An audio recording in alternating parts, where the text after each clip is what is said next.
My belief system is that everyone's incarnated onto this earth to just like really live out their quote unquote soul's purpose, their karmic lessons. Like, not every single person is put on this earth to ascend, to rise to a different state of consciousness. That's interesting. So the only reason that people like us who are interested in this ascension, this consciousness, this existence, this like really depth-oriented perspective of life, the only reason we can ascend is because other people are not. The only reason that we can be who we are is because other people are put on this earth to be catalysts for that. You need that contrast to be able to ascend and learn.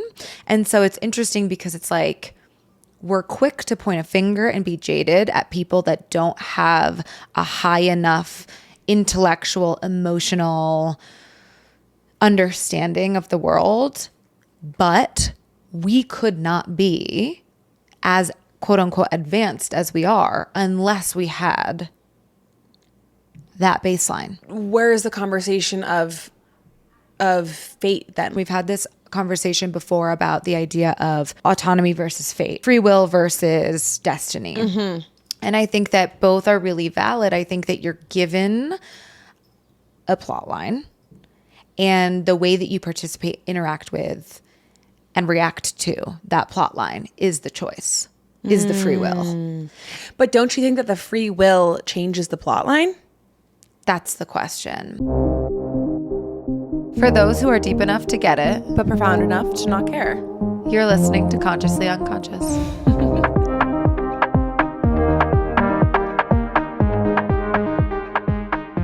Good morning. No. Say it. Come on, finish it. Come on, do it just once. Just once. Good morning, Apple Podcast. Good morning, Apple Browse page. You've probably seen us before. And if you haven't, welcome. Yeah. Actually, for real, good morning, Baltimore, and good morning, Apple Browse Podcasts page. Apple Discover page, podcast.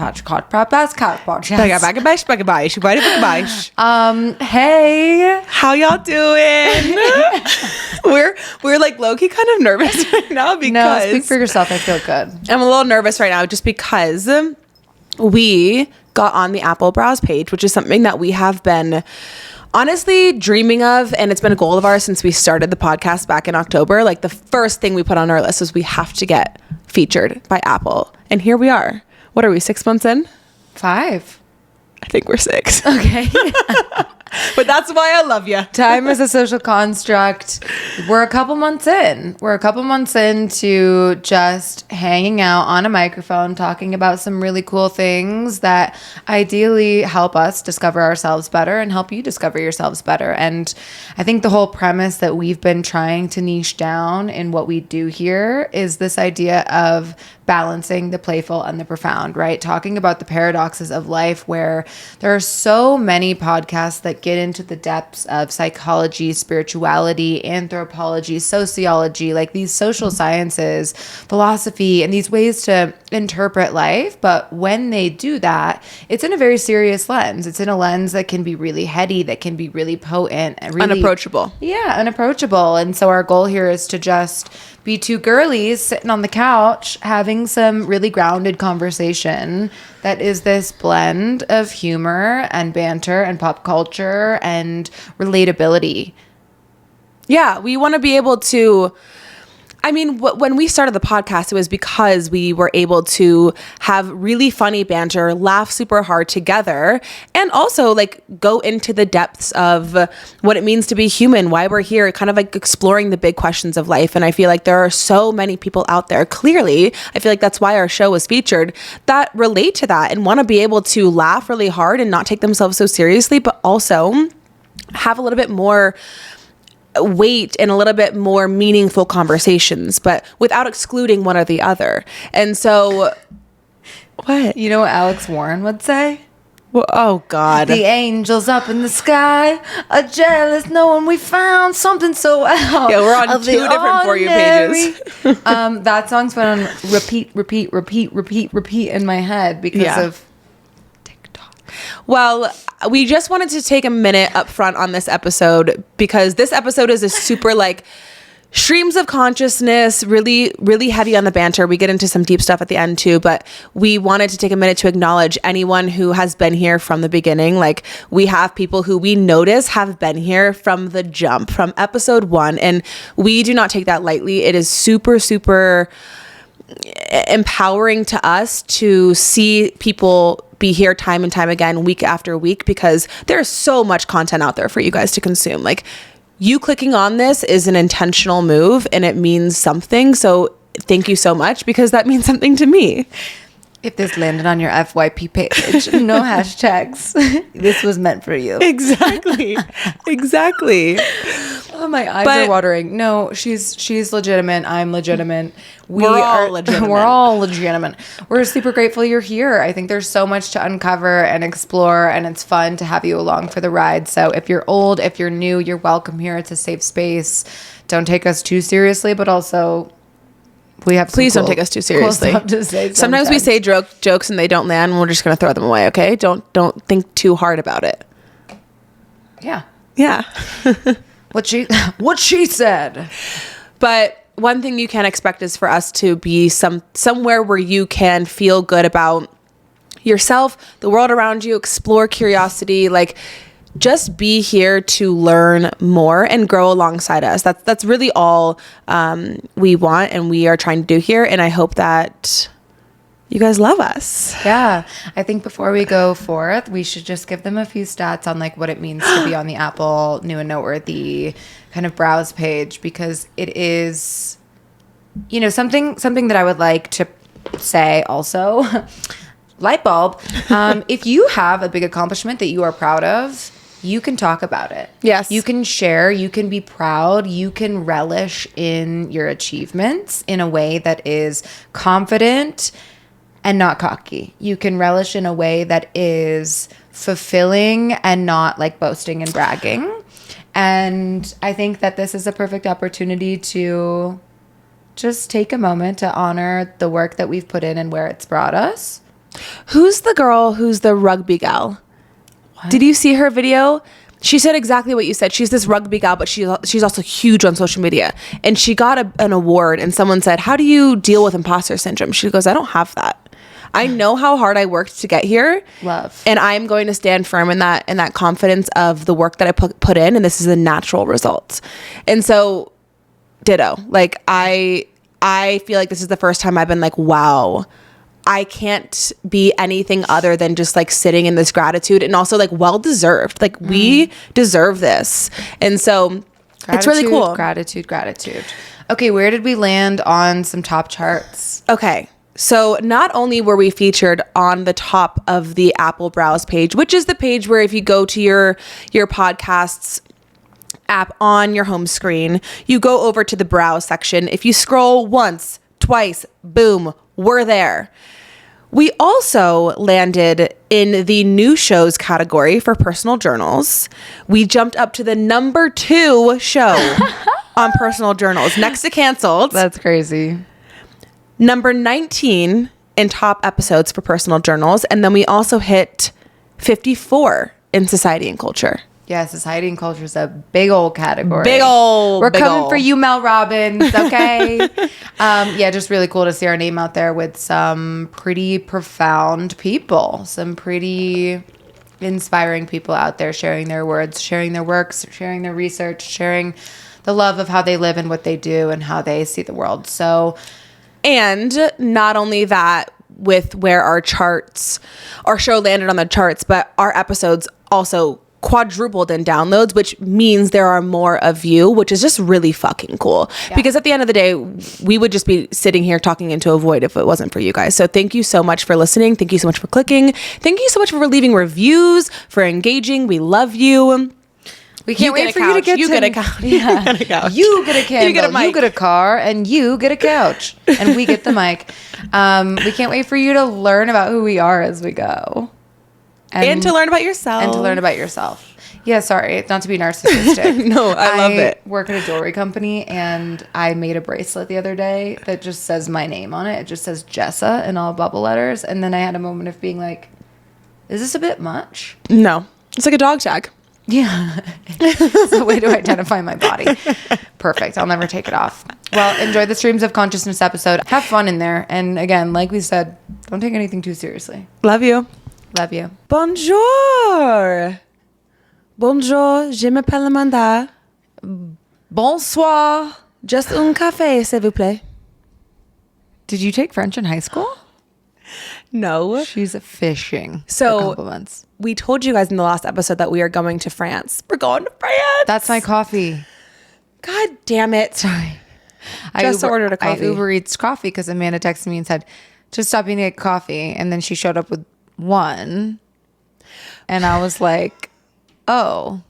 Sorry, I totally didn't even realize. So crazy if I like Uber Eats coffee right now because I'm like, Yeah, you said just un café, s'il vous plaît.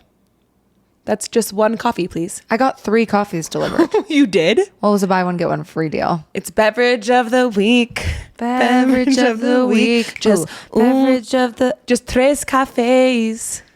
I think that's Spanish. Trace. Is that him? Is that him? Look at these squirrels that have been absolutely having a field day outside my house. They're really that's him. That's him. She's you so know, excited. last night I haven't ordered Uber Eats in a long time because I've been pinching the pennies. And last night I said, it's time. I'm having quite a day. Burnt out. Hi. Having quite a day. Burnt out. I'm like, give me a sign. Give me a sign. Guess who delivered my coffee in a Ford Fiesta? Jesus. What? Jesus. His name was Jesus. His name was Jesus? Yes. But he delivered my coffee in a white Ford Fiesta. Oh, my tacos, sorry. My tacos in a white Ford Fiesta. So that was my sign. That's pretty special. Just let Amanda talk to you while I get my... We're going to pause. You know what? I'm going to look up what 3 in French is while we're here so I can properly speak. English to French. Translation. She's currently dancing through the window, singing beverage of the week. I'm actually glad that Jessa ordered Uber Eats drinks because we did need a beverage of the week. Beverage of the week. Beverage of the week. Beverage of the week. Beverage of the week.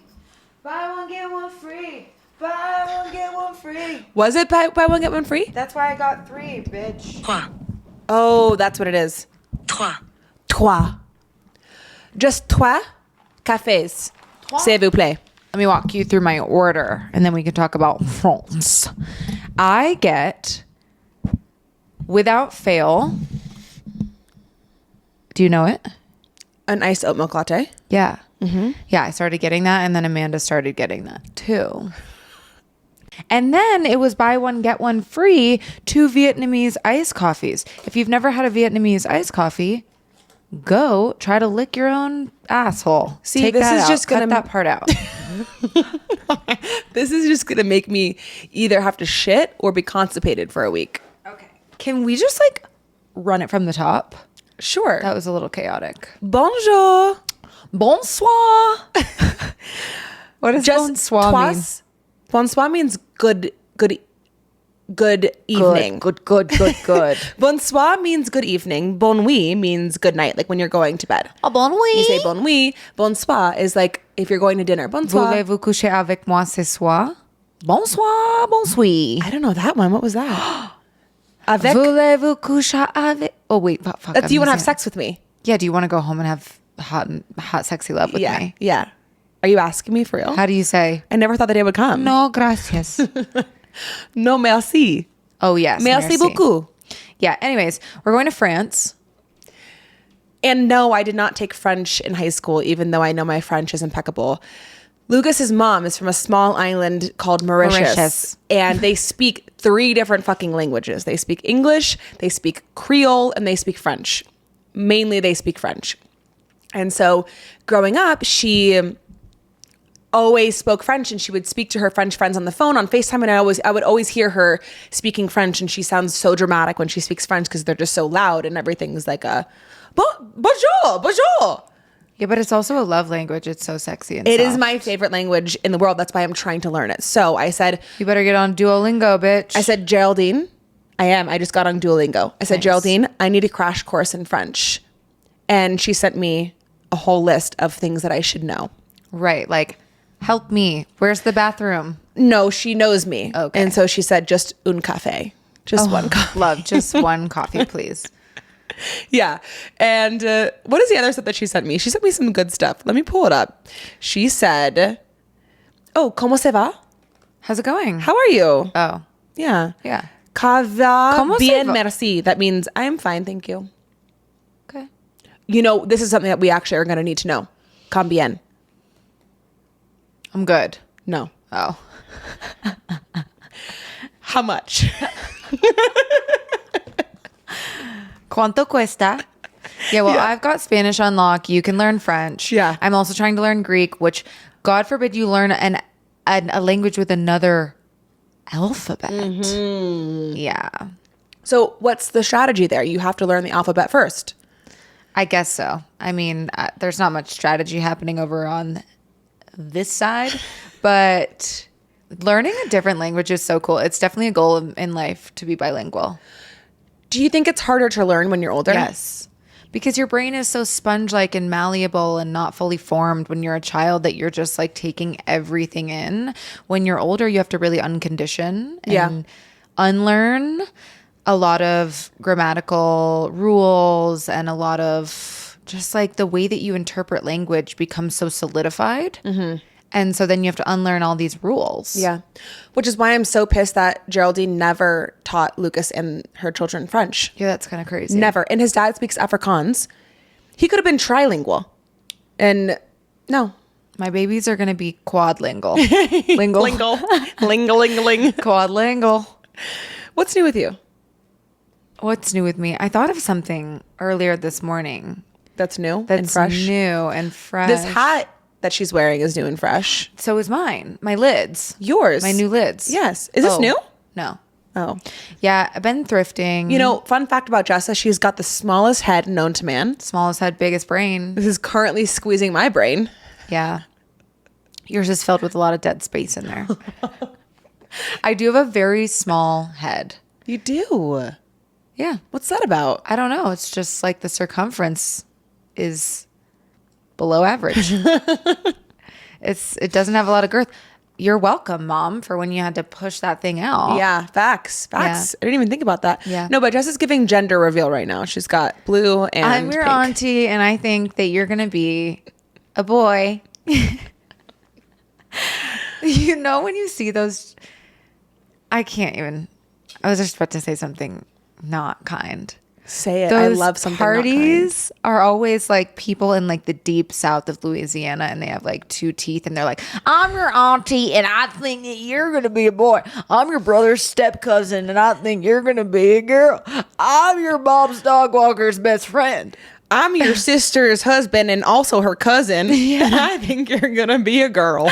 Pretty much. No, thank you for saying that, because I hate gender reveals. I actually think that they are, talk about a terrible display of American excessiveness and greed and just. The gender reveal? Yes. Well, if you go over the top with it, if you're just like cutting a cake. Cutting a cake, fine, sure. Putting a wine glass in a cake, love that for you. But having an entire party and the gas that comes out, or the what is it called? Yeah, when people like blow things up. Yeah, I am going to not learn the sex of my baby until said baby is born. Yeah, it's fun to do that. Yeah. Yeah. Yeah, or I'm going to throw an extravagant party. You can't, yeah, there's no middle ground. There's no in between. Yeah, no, I'm not like cutting a cake with my husband. And you know, it is fun to know the gender yourself and then surprise other people and do it that way versus all being surprised at once. I will be gatekeeping my baby names. Do you have some already? Who doesn't have a list on their phone? Yeah, I've had one since like high school. It's really hard for me to think of boy names though. That was difficult. Girl names, on lock. I'm trying to see if I can telepathy. Yeah, if you receive can guess that information. any single one on the list, I will confirm or deny in real time. Anything. I feel like you told me this one time. I did. Faya, or what is it? something. It's close. It's close. Don't say that one because that's a really good one. Okay. Yeah, she's close. She's got it. What else is new in my life? I'm going on a bachelorette trip this weekend. I'm going to yeehaw the fuck out of these horses. Who is this bachelorette? Bestie girl from home. I'm the Mo. The maid of honor. I love that you're the Mo. Listen, I love the last couple weddings that I've been the maid of honor for, but respectfully, please don't ask me again. Like, I don't care who you are to me. Please don't. How many maid of honors have you been? 2, but I've been in multiple other weddings as a bridesmaid. Which is honestly, it's getting really annoying to be in a wedding. I'm a little jaded about weddings. Yeah. I want to just attend one. Well, here's my dream. Want to hear my dream wedding? Sure. Okay. If I have to. You do. It's going to be this like very mysterious, basically my reveal that I'm in a relationship is going to be my engagement. Love. Continue. Keep the people on their toes. Continue. It's obviously going to be off the beaten path ring, weighing my hand down. But just like a little like, by the way, everyone, this is what I've been up to. And then about a year later, we're just going to pop up Mediterranean wedding. I'm going to have about 20 to 30 people there. Why are you blinking at me like that? Because you have no idea that art is imitating life and life is imitating art right now. You have never seen Girls, and that's a tragedy. But there's a character on Girls named Jessa, who is literally you. Okay, well, on a TV show. She has us. A surprise party. Yes. Doesn't tell anybody what it's for. Yes. But says, wear your best. And she's getting, it's a wedding. That's what I'm going to do. You are Jessa. I'm like not going to tell people what's Jessa. happening. I am. I'm not going to tell people what's happening, and then I'm going to come home and then I'm going to have a ripper in the backyard. Are you going to tell me? Well, yeah. A couple people. Okay. Well, I'm not really going to tell you what it's for. Oh, so I don't get any part in planning it at all? Okay, you can know. Okay. They're going to need the help. That was so anticlimactic. Basically, the whole point of it was that I'm just going to have a wedding that no one's going to really know about. Yeah, I love that for you. Hopefully, Lucas and I will have a wedding someday because we just went to the courthouse and never actually had a wedding. I can't wait to speak at your wedding. That is all I want. I always joke about my 30th birthday. I would love to have a roast because my dad did that. I'm emceeing it. Yes, my dad had a roast. My mom actually put on a surprise roast for my dad for his 30th birthday. And they have videos of it on their VHS. Oh my God. And it was the coolest thing ever to watch. So we're doing it. So I want that for my 30th birthday. But I also want something similar to that for the wedding. The way that I envision it, okay? Because I already have my wedding dress. And we're already married. Like, it's not like I need to walk down an aisle. You have a wedding dress? You never seen my wedding dress? No. Oh my God, I got to show you it. You've never seen it? No. Okay, hold on. I've seen it. You've never worn it. It's at my parents' house. Oh my God, it's so Amanda. Has Lucas seen it? No. It's so Amanda. And you can take the straps off. Okay, that was my next question. Yeah, you can take the straps off. I could even How much was it? like $4,000. Is that a lot for a wedding dress? What's the I don't back? actually think so. I'm scrolling through. There's a lot of pictures of my tits on there, so don't. That's fine. I'm just trying to look at the back. There's pockets. There's pockets. There's pockets. We love a good pocket. It's like lavendery. It's not completely white. Cool. So when I went wedding dress shopping, I love it. the lady pulled this one out and I said, absolutely not. I'm not trying that on. As soon as I saw the... Expect the unexpected. Yeah, as soon as I saw Don't be so what rigid. it was, I was like, no, I'm not trying that on. She's like, please just try it on. Like, I want to see it on you. I was like, fine. That ended up being the dress that I loved. That's why she has the job that she has. Exactly. So if we ever get a wedding and I get the opportunity to wear that dress, my vision is garden party. Okay.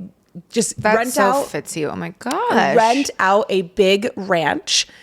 I want circular tables, none of this fucking rectangle shit. I want everyone to be able to talk to each other. Okay. Round tables in the middle of the backyard. There's French doors and I'm like presented to the crowd. Everyone's sitting down. We're going up there. Lucas and I get up there and we like say a little bit like kind of like vows, but not so regimented. You rap. You rap. We rap. The Fowlers' Wedding, the musical. Yeah. Yes. Yeah, so you drop, like, someone will drop a beat. You guys say your really short vows in kind of like a stylistic, really approachable rap. Mm-hmm. And then you guys are going to dap up. You're going to do like a big handshake. Mm-hmm. He's going to pick you upside down, feet come up to the ceiling, big spin. Mm-hmm. And then when you process out the aisle, we're all going to break into a flash mob. Dance. Yes. Flash mob, and then every single person at the wedding is required to take a fireball shot. Yeah. And let it begin. Fuck a wedding planner. So my point about what you said, which is what brought us all here, is that I love speeches. Speeches are probably my favorite thing in the world. Yeah, you speaking or other people people speaking. Preferably about me. I've given a lot of speeches in my life. Yeah, you have. Yeah. And I think that that's the best part about, even when I go to a wedding and I'm a guest and I hear people, someone fucking bombs it and you're like, but even that is funny. The mic. Even that is funny to me. I'm like, I'm the only one that'll stand up and go, well done, baby girl. Because at least he got up there, you know? You know, public speaking is a really big blockage a lot of people have.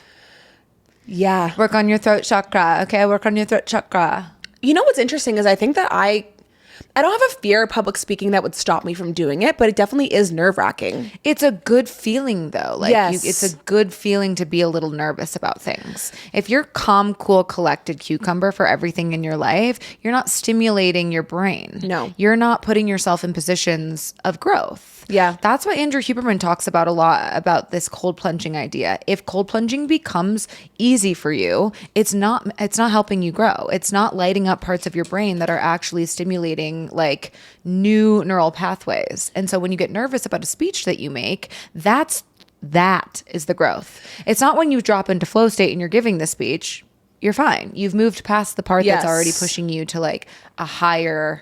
Well, there's a specific part in your brain too that will get bigger when you are constantly doing things that you don't want to do. What happens if my brain gets too big for my tiny head? It's going to come out my ears.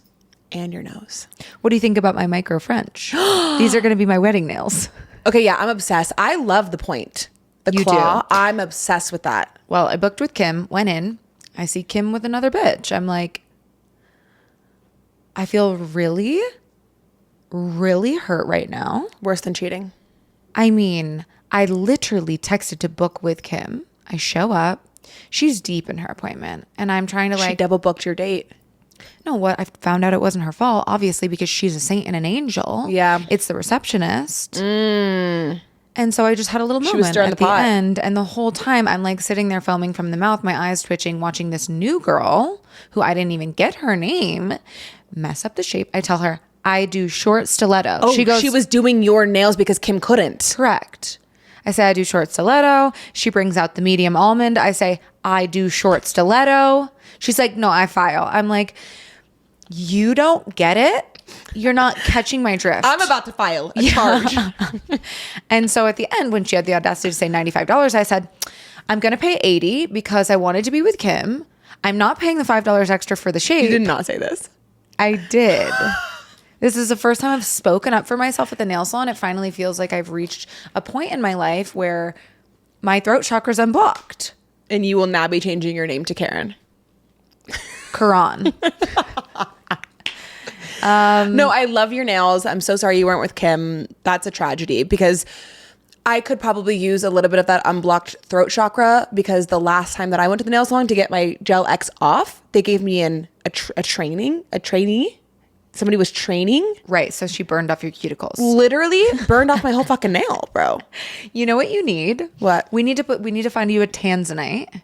And we need to put a tanzanite right here at your throat chakra. Okay. Tanzanite is all about your intuition, but it's also very connected to speaking your truth, setting boundaries, finding this like divine alignment so you can show up and say, here's who I am, here's what I'm like, take me or leave me, no I more thought that people was pleasing. aquamarine. Aquamarine is the stone of serenity. It's a very softening, very grounding, very calming to your parasympathetic nervous system.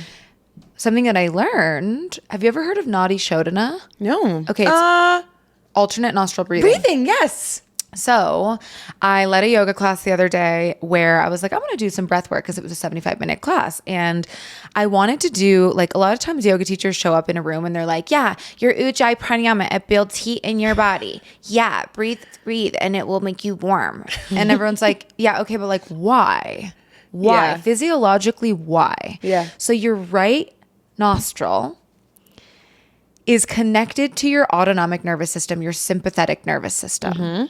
So that's the center for your circulation, your blood pressure, your body temperature, your literal like physiological responses. That's why in fight or flight, you get sweaty, you get shaky, you get like really just like turned on. And so when you breathe forcefully out of your right nostril, it activates your sympathetic nervous system. So it physically heats your body from the inside out. It's energizing, it's activating. If you breathe through your left forcefully, it's activating your parasympathetic. So what's the benefit of alternating? Well, you alternate because you breathe in through your left and then out through your right. Yeah. So it becomes a passive exhale. So the inhale's, or a passive inhale. The exhale is really forceful. So it just like. But do you switch which one you breathe in through? No, you go like this. Wait, you breathe in through this. And you're only doing the in. So I'm just closing my left to breathe out my right. And then when I open my left, it's a really passive inhale because it just comes back in. The way that I learned it when I was doing health coaching, because they had a whole section of that. I remember Institute of Integrated Nutrition. You would breathe in, plug it, breathe out, and then breathe in again through this nose. Yeah, you can do that. That's a more calming version of it. Okay. Yeah, this is like a very activating version. You know why I wanted to do it? Why? It was because I have a deviated septum and I was hoping that it would. You could get a nose job for free. Excuse me? If you have a deviated septum, insurance will cover a nose job. See, I went to an actual ENT doctor though, and they said it's not bad enough to get surgery. I have a hot take on nose jobs. I think we have the same exact tape because I would never get a nose job. I think that nose jobs are the worst thing anyone could ever do for their face. Thank you. It changes your entire face. It's not you anymore. Nope. Okay. Here, I'm about to say this as you are about to like go dye your hair platinum blonde next week, but I think that the natural features you have, there's a reason why you've been given those. Yes. Your hair color. I'm just going to say it to you. If you're like really dark hair, keep it dark. Yeah. If you're really light hair, keep it light. Like you can add some texture, you can add some layers, do whatever the fuck you want, honestly. Do what makes you feel good. I don't want to like be putting anyone down for doing things. If you don't agree with this take, then go listen to our bodily adornment episode where Jessa says just express yourself.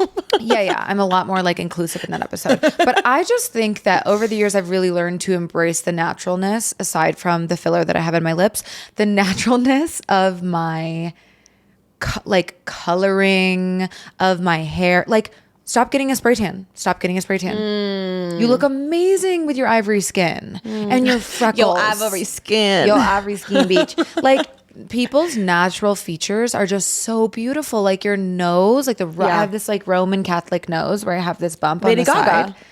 Gogs. Yeah. David Goggins.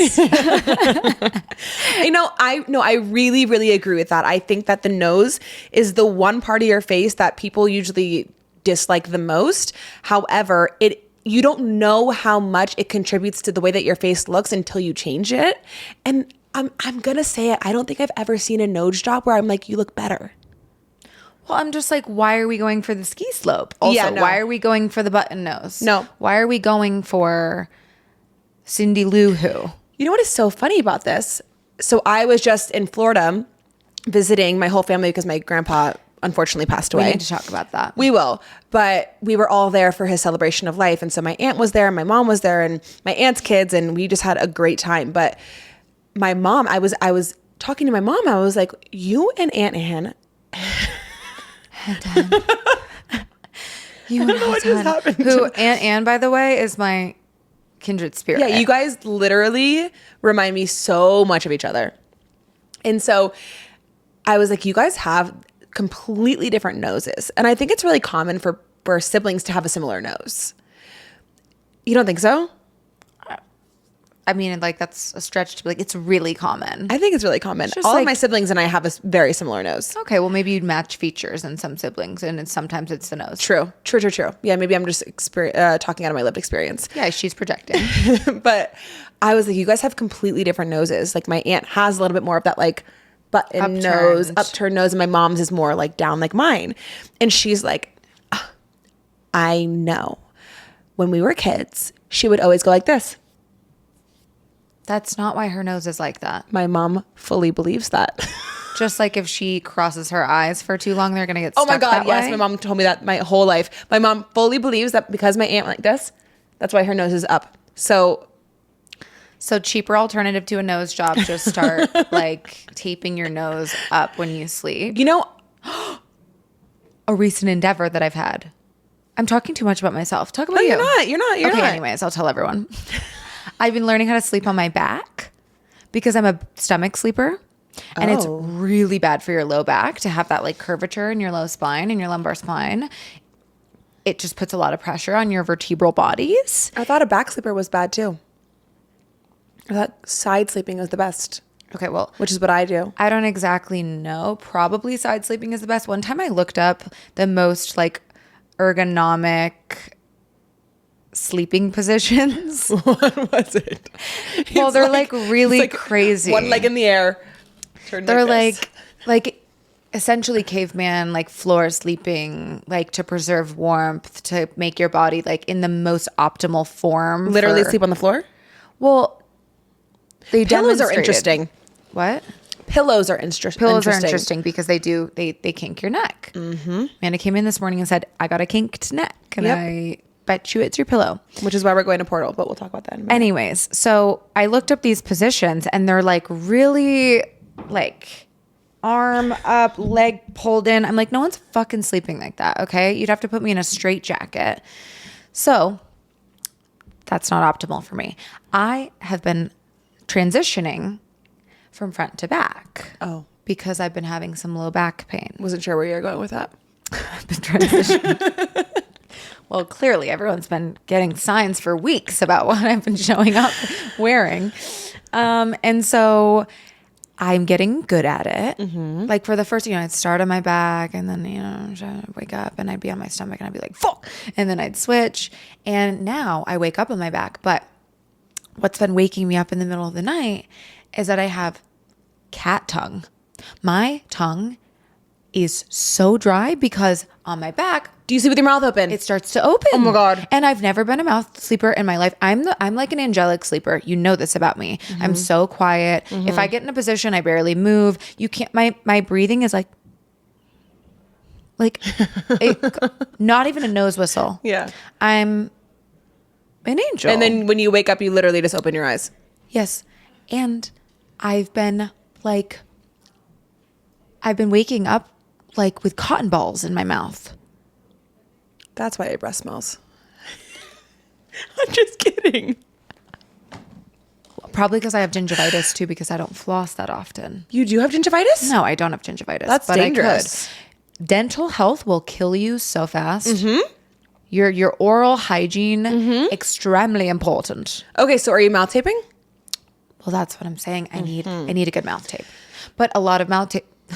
I think we should get a sponsorship for the podcast for mouth taping because I've been wanting to try it too. Dude, I'll live stream myself sleeping all night if that's your kink with mouth tape on. If someone sponsors.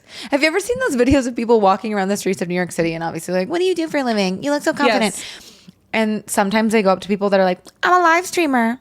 And they're streaming right then and there. No. And I was like, what is this? And then I got really interested in like, what do they mean they're a live streamer and they stream 24/7? There are people. They don't even go to the bathroom. They live stream for 24 hours a day and people watch. Yeah, I don't know why. There's a market for everything. Should I do that? There's a market for everything. Yeah. Anyways, how do you sleep? On my side. Like the perfect queen that I am. We're both perfect. Actually, queens.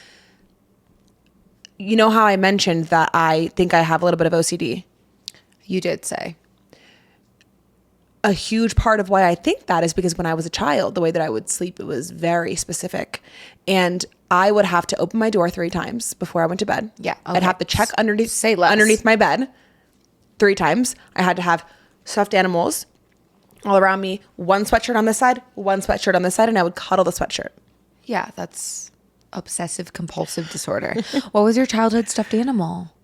I had a ton. I had like 70 Webkins. Oh, so you like didn't. No, I didn't gravitate towards one. What does that say about you? Maybe I'm not OCD. Maybe you don't have attachment issues like the rest of us. Facts. I had a child. I still have him. Actually, I haven't seen him in a while. Who? Cowie. You know cows are my favorite animal? Milk cows. Those spotted ones. That's why I have this.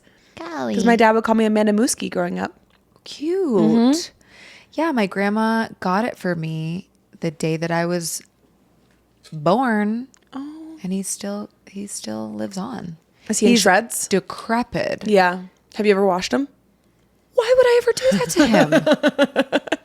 Why would I do that to him? I used to get so mad at my parents growing up. Think about that. Think about that. No, I'm not washing him and we're not even going there. I used to get so mad at my parents. He has this bow, this like little plaid bow tied around his neck, which is also obviously like at this point. And I used to get like, if my parents and I got in a fight, or if my mom and dad got mad at me, I'd go downstairs with a pair of fucking kitchen scissors and I'd hold Cowie's bow and I'd be like, I'm going to cut it. I'm going to do it. And they'd be like, okay. Yeah, you just fucked yourself. Yeah. And so half of his bow has like these half little cuts in it where I would start to cut it and then I would not have the will to like finish the project. Sociopathic. Dude, I was like trying to make it like this manipulative strategy Yes. where they would be sad if I cut Cowie's bow and they're like, you're going to be the only one who's bummed about that. And so then I'd be like, you're right. I can't do it. Okay. One thing that led me to is washing Cowie. So this morning you said, that looks good. And I said, smells good. This brings me to a joke that my dad would always say growing up. And I have to say it to you. Okay. I've never actually told it myself, so I don't know how this is going to go. Oh, boy. But essentially, he tells this joke about this guy. saying essentially now. Essentially. He tells this joke about this guy who's doing laundry. Okay. And he pulls out a pair of pants and he goes, washy, washy, washy, rinsey, rinsey, rinsey. Looks good. Smells good. Hang it up to dry. Keeps doing this. Washy, washy, washy, rinsey, rinsey, rinsey. Looks good. Smells good. Hang it up to dry. He gets to the panties. He goes, washy, washy, The what? wash. The panties? The panties. Washy, washy, washy, rinsey, rinsey, rinsey. Looks good. Washy, washy, wash. Rinsey, rinsey. What age was he throwing this joke out? Dude, my whole life, I've heard this joke. One thing about my dad is he has jokes for days Yeah, like dads that. do that. They Dads do. have that. And I've asked him, I said, Dad, how do you, because he totally could be a comedian in another life. He has like the comedic timing, the delivery. Love it. And I asked him, I'm like, where did you get this ability to tell jokes? Like, how did you hear all these jokes? And he said there was this one woman that his parents hung out with all the time. It was a family friend. Her name was Ruth Myers. I had a family friend named Ruth. Really? I love the name Ruth. Ruthie is so cute. Ruthie's cute. Yeah. And he said that she was hilarious and always said all these jokes and he just like pocketed them. Love that. When we were at my grandpa's celebration of life as well, one of my aunt's best friends from high school was there. Mm-hmm. And she came up to me and she's like, Amanda, like, I don't know if you'll remember me. And I was like, oh my God, of course I do. And my aunt's like, yeah, that's Tam Tam. And I was like, oh my God, yes, Tammy. I remember it was my aunt's best friend growing up, like freshman year of high school. And I haven't seen her in forever. And she's like, oh my gosh, when you were so little, I will never forget. I brought over my bridesmaids dresses because I had to watch you one time. I had to babysit you one time. She brought over her bridesmaids dresses and 27 dresses. Yeah. And I put them on. And she's like, oh my God, Amanda, you look so beautiful. And I was like, thank you. I got them at the Walmart. The Walmart. And she's like, I don't even know how you knew what the Walmart was. We love that. Sponges, little kids. Yes. But the reason I thought about that was because then they went around and they were telling all these stories about their childhood and high school and my grandpa. And I'm like, I want to be like, when I die, I want people to be telling so many stories about me. Oh, I got stories for days. Yeah. But I'm not good at that. Like, I don't take my stories and like pocket them and then retell them. You should. I write especially them. to your kids. Yeah. Something that I had asked my mom and dad about recently is to be a little bit more open about talking about their stories from childhood and their like meeting each other and experience of life, because I felt like for a while I didn't know anything about them other than just like who they were at that moment in time as parents. And They have I a was cool like, meeting story. yeah, they met in college. They do. And so I've asked them to start like talking about their childhood and how they became who they are and just their life in general. And I got my mom a book for Christmas that was like, you get- Mom, Tell Me Your Story. You got on the TikTok Of course, shop. it was the only thing I've ever bought from TikTok shop. That shit is all over my For You page. Your grandma is going to die one day. Give her this book to tell her story. Yeah, well, they had me right where they wanted me. And my mom was thrilled about it. Of course she was. I can see Yeah. Kristen eating that shit up. Yeah. Was it open casket? He was cremated. How do you feel about what people do with their bodies after death? It doesn't bother me either way. I think it's a very personal choice. So are you going to get some of his ashes? No, we weren't really close like that. It was really interesting because he remarried. So my grandma, who's my mom's mom, was my biological grandma. Yeah. But he remarried to this lovely woman. And she was also my grandma because they remarried before I was even born. Sure. So I had a relationship with her, but they were kind of doing their own thing. But it was so interesting because where we went down and had the celebration of life was Fort Myers, and they lived in this like RV community. So they had an RV lot in Fort Myers and then another one, I think, in Asheville, but they sold that recently and they were going to get one in Michigan. But they basically spend 6 months in one place, 6 months in the other, in their RV.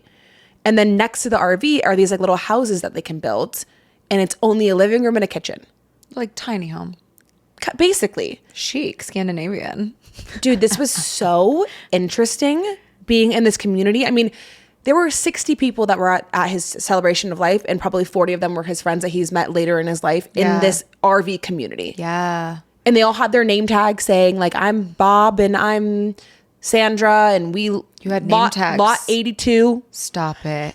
Dude. You know, it's really interesting to think about the way that people choose to spend their lives and how they live and where they live. This reminds me of when I drove out to Colorado. I packed up my car. I was living in Boston, drove my way out. There's absolutely nothing on the way out. So you stop in a lot of these kind of like desolate towns. One of the places that we stopped was Wasta, South Dakota. And this is giving vibes of Wasta. There's a population of 81 people in this town. And it's this town that you pull into, and it's destitute. I mean, there's like one camper here, one RV here, one tiny home here, like A gas station? no gas station. Not a Actually, stoplight? maybe there is a gas station. There's like one gas station, one bar, one like post office. I think to be considered an actual town with city limits or a city, like to be put on the map, you have to have a post office. That makes sense. And A stoplight? no stoplights. No. Oh my God. We'll have to look it up. It was the strangest thing ever, but I'm just looking around and there's just like, you know, I pull in and I'm this like little girl just driving in my little new Volkswagen coming in, just like spending the night. And You spent the night there. that was the only place I could find an Airbnb that was like the way that I timed it. I don't know. I don't fucking know. But there's just like, you know, Grammy and Grampy sitting on the porch with their fucking gun. And then people walking around with like, oh my God, it was out of a movie scene. There was this big railroad that went through the town. I mean, it was so, well, first of all, it was just like Western living. Yeah. But thinking about that, like the way that your grandpa and his wife just lived in an RV and just like hung out around the fire with Lot 82, Karen and Sharon. I don't know if they were with Karen and Sharon. They were really progressive. Okay. Karen and Bill. No, but you're right. And that was the exact epiphany. Because I feel like I'm such a deep thinker. You are too. That when I go places, I'm always thinking about, it's just making me realize things, and it's giving me inspiration. It's making me get new perspectives. And so that was the perspective that I gained was, holy shit, there's so much life happening outside of my own fucking world. Yeah. in so many different ways of life. We always think of different ways of life in the sense of a different country or a different travel culture. Sure. But we don't think about it in the sense of just drive 18 hours south. Yeah, well, we wonder why most of the population is uneducated. Yeah. Yeah, facts. I mean, I have cousins who live in the town that my grandpa he spent the first 36 years of his life in this one small town called Pittsfield, Illinois. 300 people. So did my grandma. 36 years of their life. My mom lived there until she was 12, and then they moved down to Orlando. She had this boyfriend from 7 to 12 named Paul Petty. Paul. So we were all driving back from the celebration of life. Me, my brother, my sister, my mom, and my dad. And this was the first time that we've actually been in a car together since maybe high school. And we had a 3-hour drive. Oh my God, that's actually fun. It was so fun. It's like the Are We There Yet road trip. Oh my God. Yeah. And as soon as we get in the car, I'm like 99 bottles of beer on the lawn. But we're singing, we're chatting, we're talking politics. We're like, it's getting heated, it's getting loving, it's getting all these things. And it was so great. I love that. And so I'm talking to my mom about the fact that he lived his first 36 years of his life in a small ass town with 300 people. You know everyone. And she's like, oh yeah, I had the same boyfriend. I would have been married to him by now. It's interesting to think that like no one gets a choice, whether you're popped out into Pittsfield, Illinois, or whether you're popped out into Namibia, Africa, or whether you're popped out into the Bronx in New York City, or you just show up one day and you don't get a choice where you're born, and you don't really get a choice how that affects you. It just does. Yeah, at some point you have autonomy and sovereignty to leave if you have the means, if you have the resources. Or you have the knowledge that you could. Exactly. But like, you think about this like middle America, if we're talking specifically the United States, that's a different planet. That's a different... But you know what's so interesting too is it always brings me back to the idea that ignorance is bliss.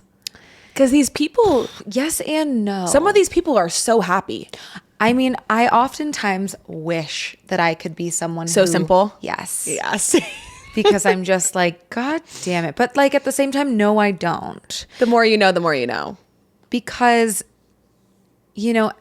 everyone is incarnated. My belief system is that everyone's incarnated onto this earth to just like really live out their quote unquote soul's purpose, their karmic lessons. Like, not every single person is put on this earth to ascend, to rise to a different state of consciousness. That's interesting. So the only reason that people like us who are interested in this ascension, this consciousness, this existence, this like really depth-oriented perspective of life, the only reason we can ascend is because other people are not. The only reason that we can be who we are is because other people are put on this earth to be catalysts for that, to help us look at them and say, how ignorance is bliss, or is it? How could you not understand this? How could you be so uneducated? How could you need that contrast to be able to ascend and learn. And so it's interesting because it's like, we're quick to point a finger and be jaded at people that don't have a high enough intellectual, emotional understanding of the world, but we could not be as quote unquote advanced as we are unless we had that baseline, those people. So then where is the conversation of fate then? Like, do you think that that it is fate if somebody's born in fucking bumfuck middle America, or you think they're supposed to be born there, or you think that they just were born into that family and they had zero control and it's like unfair? I don't necessarily, this is a really hot take. I don't think anything in life is really like unfair. Maybe that's a toxic positivity thing to bypass really difficult life events, because I've had a very cushy life. I've never gone through anything like a really big illness or sickness in my family. I haven't gone through a lot of loss. I haven't gone through my house burning down. I haven't gone through things where I might look at the entire interplay and say, this is really fucking unfair. Why me? So I have a little bit of a out of touch perspective, but I also really believe that your storyline is given to you. It's this mix of like, your storyline is given to you, and then the way that you continue to participate in the storyline is the choice. So it's not this question. We've had this conversation before about the idea of autonomy versus fate, or choice versus like free will versus destiny. And I think that both are really valid. I think that you're given a plot line, and the way that you participate, interact with, and react to that plot line is the choice, is the free will. But don't you think that the free will changes the plot line? That's the question. I think maybe like there's also this idea, this visual of there being so many roots of a tree branch, right? Yes. There being so many paths, infinite paths of a reality that you could take. Yeah. Ending in the same destination. And the weird thing to think about is like quantum jumping into a new reality that is simultaneously existing on a different plane at the same timeline. Ooh, dude. I just got full body chills. Have you seen the movie My Old Ass? No. Oh, Jessa, I watched it on the plane. It's with Aubrey Plaza. Love her. And Maisie Stella. Did you ever hear about Lennon and Macy? They were... The cup stacking people? Were they cup stacking? They might have been that, but they were two sisters that were singers and had like a singing career. We need to cross-check that reference. Maybe that could be them. Lennon and Macy? Lennon and Macy. Maisie. It's like M-A-I-S. They totally are the cup stacking people. Well, this is Anna Kendrick. Yeah. We're going to get copyrighted. You can't play that. Yes, I can. No. The song slaps. Anyway, Maisie Stella was the lead in this movie alongside Aubrey Plaza. Got it. Essentially, the plot is that Maisie is the younger self. Aubrey Plaza is the older self of the same person. Okay. And Maisie, her character, and a couple of her friends go into the woods and they take mushrooms and they trip, and she meets her older self. Wait, I've seen the preview for this. Okay. Are you going to watch it? I'm going to watch it. Don't tell me. Okay. Don't ruin it. Because Okay. I'm glad that you said that, because I saw the preview of it pop up somewhere on like an ad or whatever. And then I forgot the name of it and I couldn't find it anywhere. My Old Ass. My Old Ass. Okay. And so basically why it brought me to this movie was because it's kind of all about that. It's all about, I mean, there's a point, and this isn't spoiling anything, but there's a point where her old version puts her number in her younger version's self's phone, so then they can literally communicate. Yeah, dude. Via telephone. That's quantum jumping. Yes. And It's so like that's a why nod to... But what really makes me, and we're going to do an entire episode on death too, but one thing that I feel like I've been realizing lately is like acceptance of death. I feel like I have always been so fearful of it. That was always my biggest fear. And lately I've been so accepting of it. Yeah. And I think it's because this movie does a really good job at explaining exactly why, which is even if you know the future, you ignoring the present and not living fully in the present is not doing anything for, like, what's the point of worrying about the future? It's the whole Drake rap where he says, everybody dies, but not everyone lives. Mm-hmm. And how can you truly live if you're constantly worrying about the future and when your death is coming and da-da-da-da-da? Like, I have gotten to a point where it is exhausting worrying about when that time comes, because it takes me out of the present moment, versus just being like, you know what? I can't control shit. Mm-hmm. I'm going to live here, live now, be present, and hope that my future becomes what I want it to by putting one foot in front of the other. But I'm not going to worry and waste my present time focused on what's going to happen in the future. I love all of that. It's so funny. You're quoting Drake. I'm about to quote Alan Watts. He has an amazing speech that's exactly on this stream of consciousness. It's called, on Spotify, just look up Alan Watts Dream. It's kind of like a meditation, but kind of also just like a vibey rendition of his speech that they've put music behind. But he says in the speech, let's suppose that you were able every night to dream any dream you wanted to dream. For example, you have the power within one night to dream 75 years of time or any length of time you wanted to have. As you would, naturally, as you began on this adventure of dreams, you would fulfill all of your wishes. You would have every kind of pleasure during your sleep, and after several nights of 75 years of total pleasure each, you would say, well, that was pretty great, but now let's have a surprise. Let's have a dream which isn't under control, where something is going to happen to me that I don't know what it's going to be. And you would dig that, and it would come out, and you would dig that and would come out of that, and you would say, wow, that was a close shave, wasn't it? Then you would get more and more adventurous, and you would make further and further gambles out to what you would dream. And finally, you would dream where you're living now. You would dream the dream of living the life that you are actually living today. That would be within the infinite multiplicity of choices you would have. So a little heady, a little confusing, but he's essentially saying like what we're talking about. If you have this infinite multiplicity of choices, of lives that you can live, of parallel realities, of death and rebirth, of all of these things, and you have the ability to conceptualize what those could be, and you're able to choose, I want to dream about having a house on the beach. I want to dream about this. Boring. You're going to get so bored of fulfilling all your wishes. And so the only way to live in an adventurous is surprise. Yeah. You have no idea what's going to come. You have no idea when you're going to die. You have no idea what's going to unfold. I was talking to a friend yesterday, a couple days ago.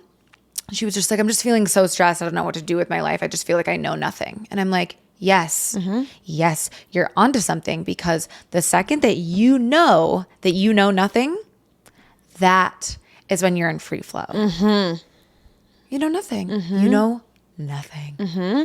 It's interesting though how that's only something that you can conceptualize when you like with age. I'm not an ageist. I don't think that people can only be wise when they hit a certain age, but I do believe in like, this is not a perspective I could have come to any earlier. And I think that the older you get and the more decisions you do make and the more like you have your routines and the more that you do know things, the less you want to know things. I was talking to my brother. It was his birthday yesterday. Love you. He turned he's a 30. Pisces? He's a Pisces.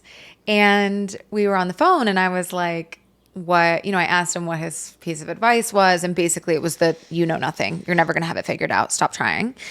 But he was like, I was talking about this the other day with my friends at dinner. When you're born at 0 years old. You pop out your mother's womb. Let's say they have you at 30. Mom has you at 30 years old. She's 30 times older than you. She has 30 times more life experience, 30 times more years under her belt of this wise knowledge. When you're 30 and your mom is now 60, they only have half of the experience. Does that make sense? So 30 times more experience when you are born to when they have you. And then when you turn 30 and they're 60, you now have half of the experience that they've had versus 30 times. Yes. Isn't that kind of trippy to think about? Yeah. The graph, like the exponential chart that it takes of once you start having your own experience. Yeah. I don't know if that hits home for anyone else besides me and my brother, but he said it first and I was like, the math isn't mathing. I don't get it. I'm not a numbers person. Yeah. Then I thought about it more and it makes sense that like the speed at which you gain life experience is not linear. It doesn't seem to be, right? No. So that goes to your point of like ageism and how old you are determines how wise you are. That's not necessarily true. It's just, listen to the birds. I know. It's so beautiful. It's almost spring. Bing. Bing. Bing. It's just interesting. Life is interesting. Everything's confusing. If you want to look at it in a way that's confusing, where you're just like, God, nothing makes sense and I know nothing and I'm overwhelmed by the fact that I know nothing. Or you can just paradigm shift, flip the script. I know nothing. How cool is it that I don't have to worry? How amazing is it that everything up to this point has worked itself out? So why wouldn't it continue to? And I think I was having a conversation with my younger cousin. He's 23 years old and he's just kind of working for his dad right now, dropped out of college, like doesn't really know what he wants to do, and I think there's a difference between not knowing anything and not having a passion. Well, that's Maya. The illusion of the self is the interacting and playing with the roles that you play in life, right? Yeah. So the not having a passion comes from that like nihilistic view of I know nothing, I'm disengaged, Right.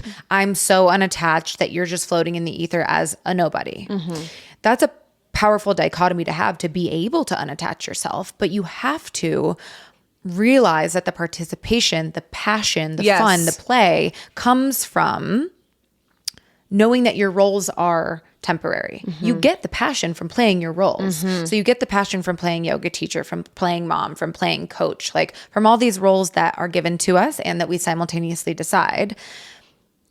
You have to have this delicate balance of participating enough in them to find drive, manifestation, goal, passion, play, like this Well, and unattaching from the idea that you are going to find yourself in these roles and plays, because it always changes. And I think the conversation I was having with him, because I am somebody that will look at a 23-year-old and being like, why the fuck are you sitting in an office that you don't even fucking like to do? You're waking up every single day. You're so young. You have so much potential. You have so much drive, so many non-responsibilities in your life right now. Go play, go experience, go gather knowledge. And I was just talking about this, and my aunt was very like, well, what is he going to do? And I was like, well, he can come out and be a ski lifty. Like, he can be a ski lifty at the mountain, and he loves to ski and well, she's like, what, he's going to be hippie? He's just going to be hippie? Like, what is he going to do? What's he going to do with his life doing that? And I'm like, that doesn't matter. Yeah, the narrative is changing. Yes. The narrative is changing about what spending our time really means to people. Yes. How it really does smell like weed in here. It's making me wanna get a little bit deeper into this conversation. The narrative about like what is worthy of energy, effort, attention, and time has changed. Yeah. And what's going to make you successful or a upstanding citizen in society is also being dismantled. Yep. Yeah, I've just realized in my personal life, like, this really came from speaking up at the fucking nail salon. Like, stopping being a people pleaser. Yeah. Where I've stopped living my life out for other people or other rules or other societal expectations. And that's really hard. Like, we all still get caught in that, right? Because it comes down to this participation where you have to play some of these roles. You have to adhere to X, Y, and Z rules. But I think that the second that I really realized that the autonomy, the free will comes from like realizing that I don't have to live for anyone else besides myself. Yeah. It's all full circle. It all comes together as this practice of just being super trusting, super sure of yourself that what feels intuitively good for you is the right decision. Because that's when the snowball effect happens of like more good, abundant opportunities coming to you, is when you act in terms of your alignment. If he really wants to move out here and be a ski lifty, he's going to move out here and be a ski lifty. He's going to feel so aligned, so magnetic, so powerful that one day someone on the ski lift is going to be like, hey, I have this company. You want to work for this? Hey, I have this house. Do you want to move into Breckenridge? Hey, I have, like, that's when the opportunities open, versus he's going to be stuck in a corporate job back home and feel so disempowered, so unaligned, so sticky that then that's the cycle of discontentment that you're stuck in, where then you're just like, and that's what I was talking about. It's not about going to the next opportunity to find yourself. It's going to the next opportunity, because then that's how the next opportunity will present itself. And the next opportunity, it's the idea of following the breadcrumbs, one step at a time. Yeah. One step at a time. There's no need to rush. It's like learning to fly. What is this? Or falling in love. Ooh, it's gonna happen. Jordan Sparks. When it's like, tell me how you're supposed to breathe with no air. No. The lyrical genius of one step at a time. I don't think people 5 years younger than us know who Jordan Sparks is. Well, she was an icon and a legend. She was. So educate yourself. Yeah. Well, thanks for listening to this episode. This was very much just a stream of consciousness. I enjoyed having an episode like this. I think sometimes sticking to like a rigid topic feels limiting sometimes. So I liked that we were able to beep, bop, boop, bang around. Bippity, boppity, boop. Yeah. Yeah, no, I think that these are good to throw in every once in a while where it's truly just a representation of the ping pong balls that are our brains and where we go and what very fluid organic conversation looks like without a plan. And we never know what's going to come up in this type of conversation also. So really truly joining us along for the journey of one step at a time. We'll have a couple, maybe like once every couple months, we'll do a stream of consciousness episode. Today we're headed out and about to film a little content, get out in the world. It's 65 degrees in Denver. It's gorgina. It's gorginous. We're going to an ice bath and a sauna place. We're just going to like treat ourselves, take care of ourselves. And we encourage you to do the same. Love you. Bye.